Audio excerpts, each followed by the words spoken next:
Hi guys, Bong Alcaide here. Finally, pangatlong video ko na to. Nakalimutan ko mag-mic kanina. Anyway, sa video na to, let's try to review Lataka Pakar. Pwede nyo rin gawing reference ng video na to kung mag-check kayo kung legit yung bibili nyo or not. I'll show you the box and the bottle, no, for comparison lang. Pero I think wala pa naman fake na ito, no? So, ito yung box. Ayan.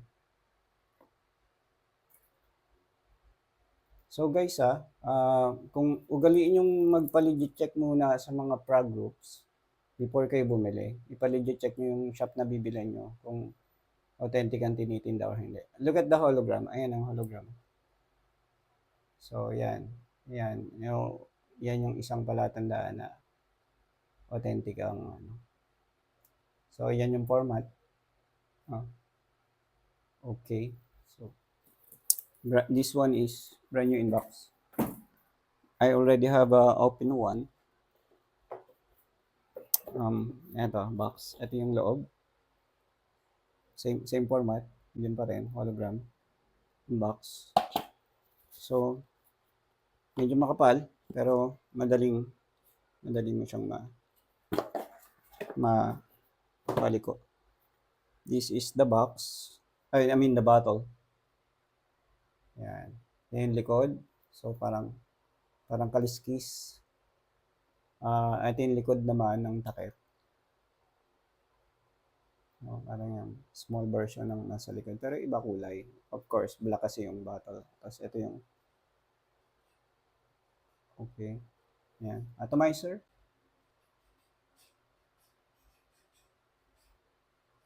Ayan.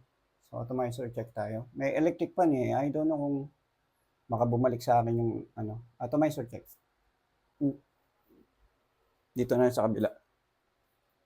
Atomizer check.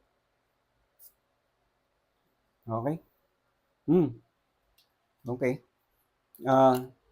Ang accords or notes na lang siguro, wag ng accords. I-flash ko na lang sa taas.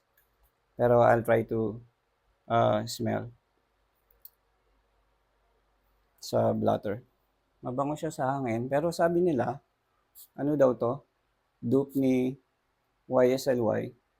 Pero nabasa ko sa Pagrantica, yung iba, hindi daw. So, that goes to show na perfume is really subjective, no guys? So, yung iba gusto, yung iba ayaw. So, ganoon naman talaga sa mga pabango.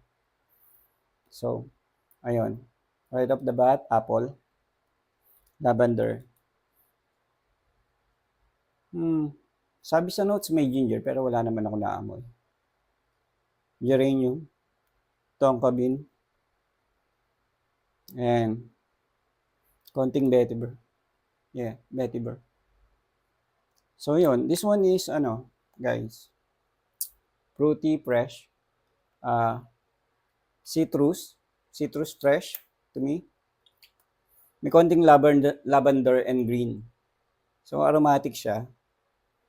May woody rin konti. So, it's good for, I think it's good for,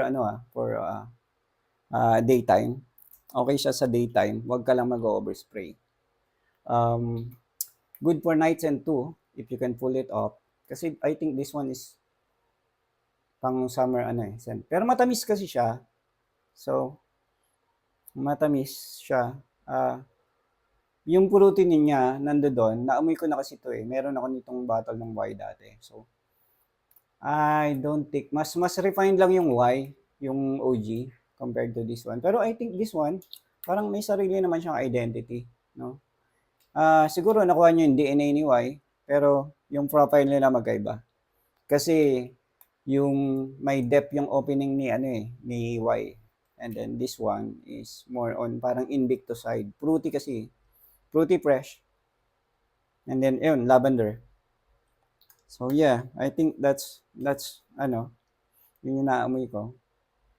So if you like to get one, buy na kayo sa mga kakaibigan nating seller dyan ng Middle Eastern. Be sure guys, again inuulit ko, perfume is subjective, no? So wag na wag kang magba-blind buy. I suggest you try the sample muna. Mag-sample ka muna. If okay sa'yo, edi saka ka bumili ng brand new inbox.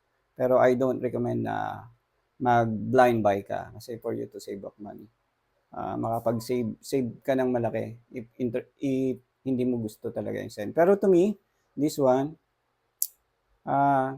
worth naman siyang i-blind buy.